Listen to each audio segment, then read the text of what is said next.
Paulo e Silas seguiram viagem passando por Anfípolis e Apolônia, até chegarem à cidade de Tessalônica, onde havia uma sinagoga dos judeus. Como era seu costume, Paulo entrou e, por 3 sábados consecutivos, dialogou com eles a partir das Escrituras. Explicava e demonstrava que era necessário que o Cristo sofresse e ressuscitasse dos mortos. E dizia: Este Jesus que vos anuncio é o Cristo, o Messias prometido. Alguns judeus se convenceram e se uniram a Paulo e Silas, assim como muitos gregos tementes a Deus e não poucas mulheres de alta posição. Porém, os judeus que não creram ficaram cheios de inveja, reuniram alguns homens perversos das praças, agitaram a cidade e causaram um tumulto. Invadiram a casa de Jason, onde Paulo e Silas estavam hospedados, e procuravam levá-los ao povo. Não os encontrando, arrastaram Jason e alguns irmãos diante das autoridades, gritando: Estes que têm transtornado o mundo chegaram também aqui, e Jason os recebeu. Todos eles agem contra os decretos de César, dizendo que há outro rei, Jesus. A cidade ficou em alvoroço, mas depois de pagar fiança, Jason e os outros foram libertados. Naquela mesma noite, os irmãos enviaram Paulo e Silas às escondidas para Bereia. Ali, entrando na sinagoga, encontraram judeus de espírito mais nobre, que recebiam a mensagem com grande interesse, examinando diariamente as Escrituras para ver se as coisas eram assim. Muitos creram, entre eles mulheres de destaque e não poucos homens.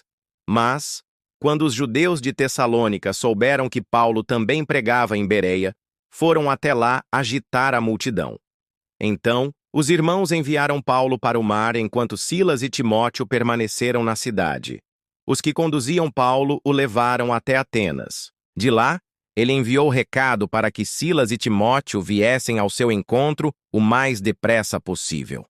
Enquanto esperava, Paulo andava pela cidade e seu coração se enchia de tristeza, pois via que Atenas estava cheia de ídolos. Discutia, portanto, na sinagoga com os judeus e tementes a Deus, e todos os dias na praça com os que ali se encontravam.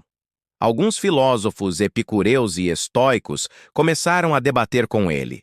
Uns diziam: O que quer dizer este tagarela? Outros comentavam: Parece que anuncia divindades estrangeiras. E o levaram ao Areópago, o conselho ateniense, dizendo: Poderás nos explicar esse novo ensinamento? Pois nos trazes coisas estranhas aos ouvidos e queremos saber o que significam. Os atenienses gostavam de passar o tempo ouvindo e contando novidades. Paulo, de pé no meio do Areópago, disse em alta voz: Atenienses, vejo que em tudo sois muito religiosos. Andando pela cidade, encontrei altares de vossa adoração, e vi também um altar com esta inscrição: Ao Deus desconhecido. Pois é este que venerais sem conhecer que eu vos anuncio. O Deus que fez o mundo e tudo o que nele há, Senhor do céu e da terra, não habita em templos feitos por mãos humanas, nem é servido por mãos de homens, como se precisasse de algo, pois ele mesmo é quem dá a todos a vida, a respiração e todas as coisas. De um só fez toda a raça humana para habitar sobre a face da terra, tendo fixado os tempos previamente estabelecidos e os limites da sua habitação para buscarem a Deus, se porventura tateando, o possam encontrar, embora não esteja longe de cada um de nós. Pois nele vivemos, nos movemos e existimos, como disseram alguns de vossos poetas. Também somos de sua geração. Sendo, pois, geração de Deus, não devemos pensar que a divindade é semelhante ao ouro, à prata ou à pedra, trabalhados pela arte e imaginação dos homens. Mas agora, Deus notifica a todos os homens, em todos os lugares, que se arrependam. Porque estabeleceu um dia em que há de julgar o mundo com justiça, por meio do homem que destinou, e disso deu certeza a todos, ressuscitando-o dentre os mortos, Jesus Cristo. Ao ouvirem falar da ressurreição, alguns zombaram, mas outros disseram: A respeito disso te ouviremos outra vez. Assim, Paulo saiu do meio deles. Todavia, alguns homens uniram-se a ele e creram, entre os quais Dionísio, o Areopagita, uma mulher chamada Dâmaris, e outros com eles. E assim, a mensagem do Evangelho chegava ao coração da filosofia grega, mostrando que o Deus verdadeiro não era mais um entre tantos, mas o Senhor vivo que oferece salvação a todos.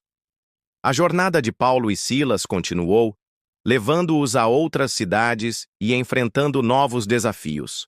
Em cada lugar, eles proclamavam a mensagem de Jesus Cristo com coragem e convicção, mesmo diante da oposição e perseguição. Em Corinto, Paulo encontrou Áquila e Priscila, um casal de judeus que haviam sido expulsos de Roma por ordem do imperador Cláudio.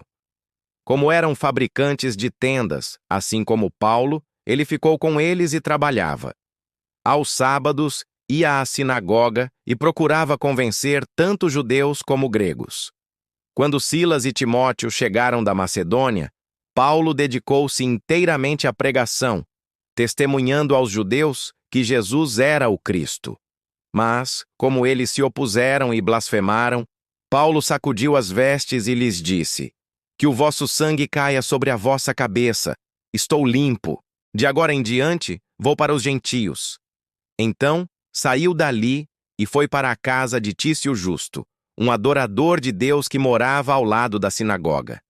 Crispo, o chefe da sinagoga, creu no Senhor com toda a sua casa, e muitos dos coríntios, ouvindo, creram e foram batizados.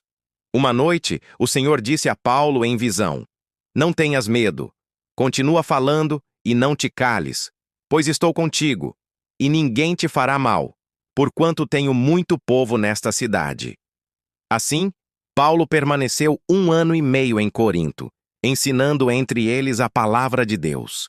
Durante esse tempo, escreveu cartas às igrejas que havia fundado, fortalecendo-as na fé e orientando-as em questões doutrinárias e práticas. Depois disso, Paulo partiu para Éfeso, onde encontrou alguns discípulos que haviam sido batizados apenas no batismo de João. Ele lhes explicou: "João batizou com o batismo de arrependimento, dizendo ao povo que cresce naquele que havia de vir depois dele, isto é, em Jesus. Ouvindo isso, foram batizados em nome do Senhor Jesus. E quando Paulo lhes impôs as mãos, veio sobre eles o Espírito Santo, e falavam em línguas e profetizavam." Paulo entrou na sinagoga e, durante 3 meses, falou ousadamente, argumentando e persuadindo acerca do reino de Deus. Mas como alguns se obstinavam e não criam, falando mal do caminho diante da multidão, ele se afastou deles, separou os discípulos e passou a ensinar diariamente na escola de Tirano. Isso continuou por 2 anos, de modo que todos os habitantes da província da Ásia, tanto judeus como gregos, ouviram a palavra do Senhor.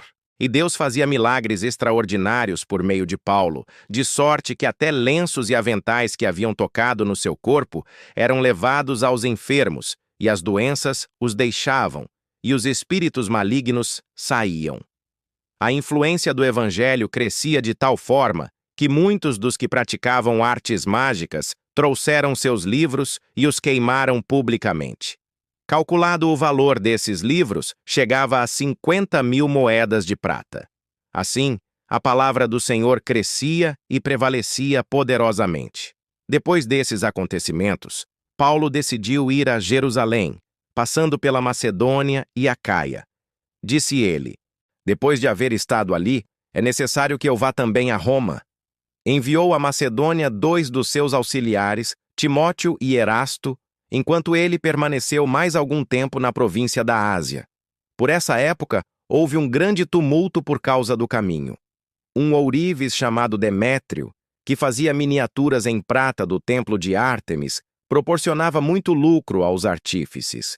Ele os reuniu, juntamente com os oficiais desse ofício, e disse: "Senhores, sabeis que é deste ofício que tiramos a nossa prosperidade.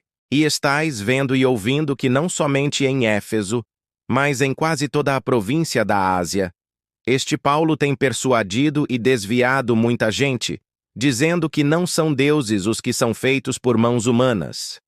Não somente há o perigo de a nossa profissão cair em descrédito, mas também o templo da grande deusa Ártemis pode ser desprezado, e até a própria deusa, venerada em toda a província da Ásia e em todo o mundo, pode ser destronada de sua majestade.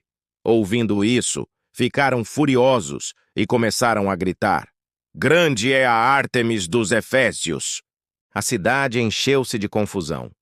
A multidão correu em massa para o teatro, arrastando consigo Gaio e Aristarco, macedônios, companheiros de Paulo na viagem. Paulo queria apresentar-se à multidão, mas os discípulos não o permitiram. Alguns dos oficiais da província, amigos de Paulo, mandaram dizer-lhe que não se arriscasse a ir ao teatro. Uns gritavam uma coisa, outros gritavam outra. Na verdade, a maior parte nem sabia por que estava ali reunida. Por fim, o escrivão da cidade conseguiu acalmar a multidão e disse: "Efésios, quem não sabe que a cidade de Éfeso é a guardiã do templo da grande Ártemis e da sua imagem que caiu do céu? Visto, pois, que estes fatos são incontestáveis, deveis ficar calmos e não fazer nada precipitadamente. Trouxestes estes homens, que não são sacrílegos nem blasfemadores da nossa deusa. Se Demétrio e os artífices que o acompanham têm queixa contra alguém, os tribunais estão abertos, e há procônsules, que apresentem suas queixas uns contra os outros. E se desejais saber alguma outra coisa, isso se resolverá em assembleia legítima, pois corremos o perigo de sermos acusados de sedição por causa dos acontecimentos de hoje, visto não haver motivo algum com que possamos justificar este ajuntamento tumultuoso." E tendo dito isto, despediu a assembleia. Assim, mais uma vez, a mensagem do Evangelho prevaleceu sobre a oposição, e a igreja continuou a crescer e se fortalecer, não apenas em Éfeso, mas em toda a região. Se essa palavra edificou a sua vida, deixe seu comentário e compartilhe este vídeo para que mais pessoas sejam alcançadas pelo Evangelho.